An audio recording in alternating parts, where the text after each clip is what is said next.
أهلا بنات المبتدئات، عندنا اليوم فصال زي هندي أو تراك بناتي قياس محير أو كبار نفس الطريقة، مجرد القماش يكون قياسه أكبر. عندي القطعة هنا مترين، نوعيتها تكون قامتها طويلة عكس الكشميرات.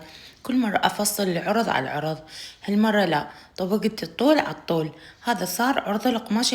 فصلت القماش بهاي الطريقة لأن القماش عندي محدود والقياس محير، فاعتمدت هاي الطريقة. عندي هنا طبقت القماش بالنص بالضبط مثل ما تشوفون. طول البيجامة حيصير 5 أشبار، يعني قياس محير فما فوق. هسه اخذ اي قطعة من عتين وافصلها بيجامة لان هن متساويات. هاي جهة مفتوحة وجهة مغلقة. اواسي زين للقماش حتى ما يطلع عندنا يعني زوائد ويخرب عندنا، خصوصا عندنا القماش محدود يعني.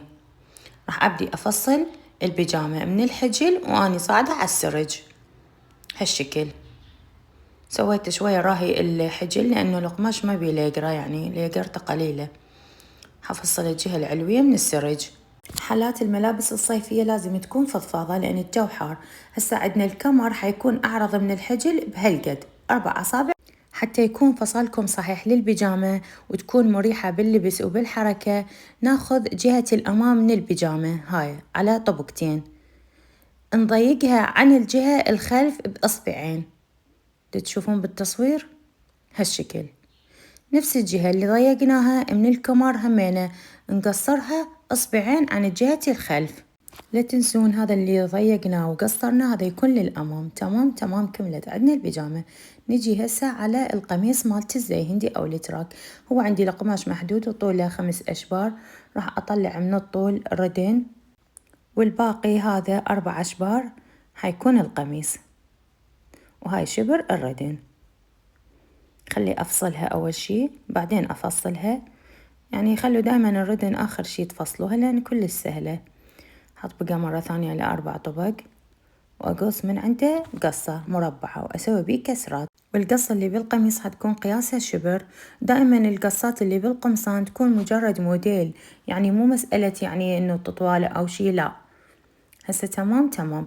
هسه عدنا نحفر حفرة الأبط هالشكل، وشوية أخذها من الجانب لا هواية لأنه بكسرات، والكسرات تحب يعني فصال فضفاض، متفقين على هالشي سابقا. نجي هسه للقصة. هاي الجهة المغلقة راح أتركها، راح أفصل من الجهة المفتوحة. هاخذ شبر وطشة. هاي راح تكون للصدر وللظهر القصة. هاخذ جهة الظهر أول شي وأفصله لأن سهلة. أحفر حفرة أبط وشوية أخذ من الأكتاف وأنزل للنهاية بخط أقل. كملت عندنا قصة الظهر. نجي على قصة الأمام، أفتحها من الوسط، أحفر حفرة ركبة وأفصل حفرة الأبط. طبعا القماش عندي محدود فدا أحاول أطلع القياس يعني مضبوط للي دا أفصله، كنا قياس محير. هسه هاي راح نخلي مسطرة بنص القصة المربعة والزايد أقصه من تتخيط. هسه نروح على الردن نفصلها. منها عندي مفتوحة من الجهتين، راح يصير بها أخياط لأن أنا ما أدي أسويها ربع ردن، أدي أسويها نص ردن. هحفر حفرة الأبط مالت الردن هالشكل، وهاي منها أفتحها عن مود طبقتها حتى تصير للجهتين الردن. وشوية من حاشية الردن راح أخذ هالشكل هالشكل، ومنها تتخيط وخلصت عندنا فصال الردن.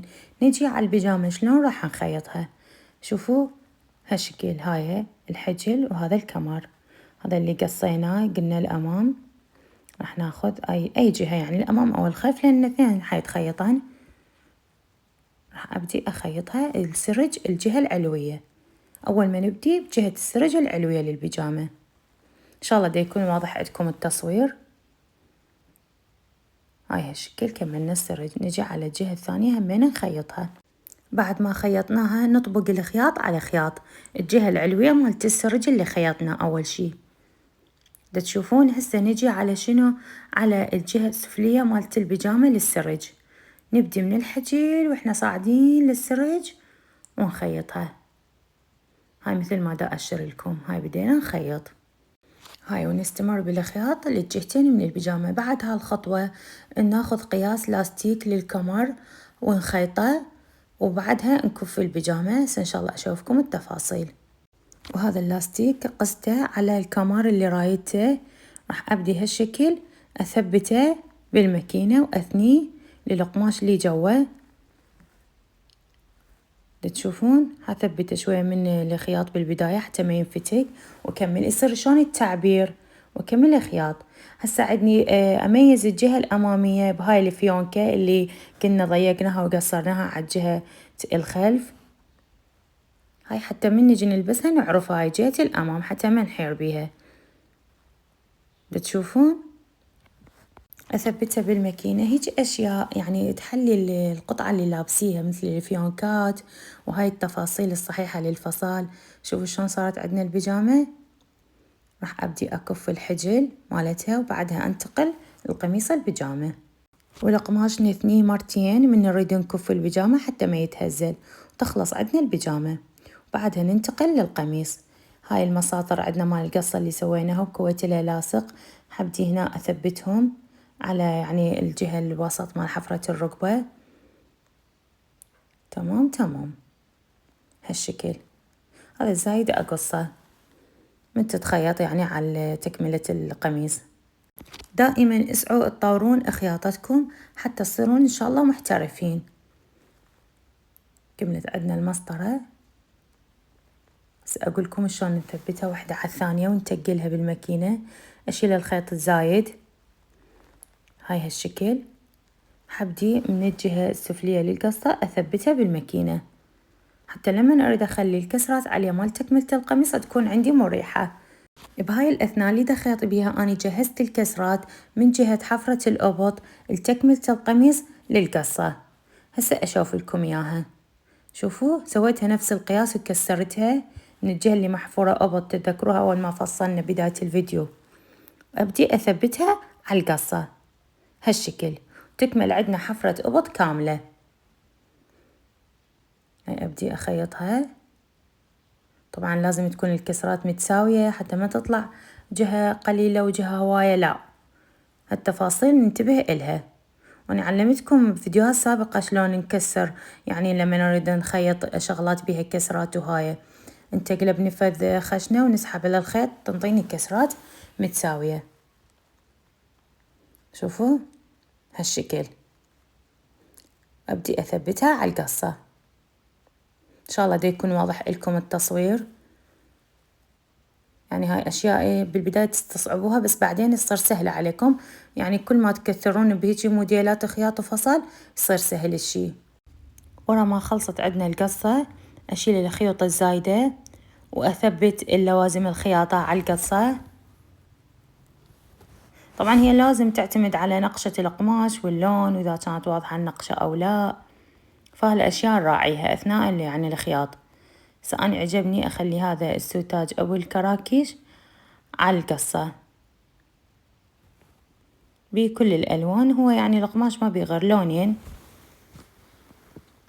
خلي أثبته على القصة. طبعا القماش ناعم تعبني وأني أحاول أوضحها لكم بالتصوير لأنه يزحلق من الماكينة هالشكل. على القصة بالضبط ثبته. بعد هالخطوة راح أثبت حفرة الركبة. هسه بديت أثبت حفرة الركبة. إن شاء الله واضحة لكم بالتصوير. أخذت يعني من القماش شريط سويته رفيع وثبته. أفتح الخيط الزايدة وأشرح على القماش حتى من أثني ما يبوط عندنا. هنا بعد ما شرحته وثنيته كملته صار جاهز عندنا. هسه الجهة الأمامية نثبتها على جهة الظهر.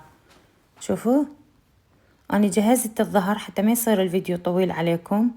هم بيه كسرة وكسرته. راح أثبت الأكتاف. إن شاء الله دا يكون كل شي واضح بالتصوير. ما أحكي لكم إيش قد دا أتعب في سبيل أوصل لكم الصورة واضحة بكل تفاصيلها. أتمنى إن شاء الله تستفادون من الشي دا أقدمه لكم بكل تفاصيله. هاي الجهة الثانية من الأكتاف. بنات كل شي أنزله بقناتي أعلن عنه بالمنتدى فتابعوا المنتدى. هسه عندنا الردن هاي ثبتت وحدة، هثبت الثانية أمامكم. هاي نخلي جهة الخياط مالت الردن على جهة خياط الكتف، وابدي أثبت. الردن يعني هي ما بيها كسرات، فحيكون قياسها ما بي زوائد.